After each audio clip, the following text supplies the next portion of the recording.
ঢাকা ১৫ আসনের অন্তর্গত কাফরুল থানা ও মিরপুর থানার ওয়ার্ড পর্যায়ের বিএনপি অঙ্গ সংগঠন ও সহযোগী সংগঠনের মতবিনিময় সভা অনুষ্ঠিত হয়েছে।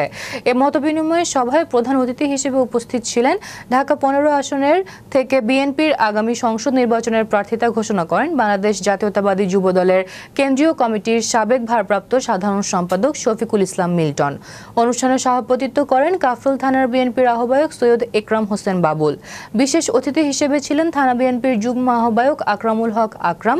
অনুষ্ঠানটি সার্বিক সঞ্চালনা করেন কাফরুল থানার বিএনপির যুগ্ম আহ্বায়ক সাব্বির হোসেন জনি।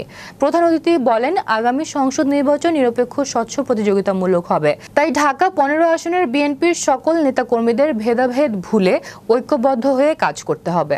দীর্ঘ ৪০টি বছর আমি এই বৃহত্তর মিরপুরে রাজনীতি করেছি। আমার জন্মটা মিরপুর ১৩ নম্বর ওয়ার্ডের মণিপুরে, হয়তো অনেকেই জানে না।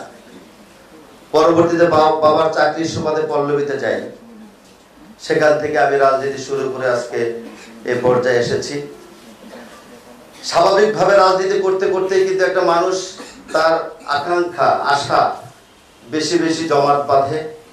কেউ মন্ত্রী হবে, কেউ এমপি হবে, কেউ কাউন্সিলর হবে, কেউ চেয়ারম্যান হবে, কেউ মেম্বার হবে, কেউ সচিব হবে।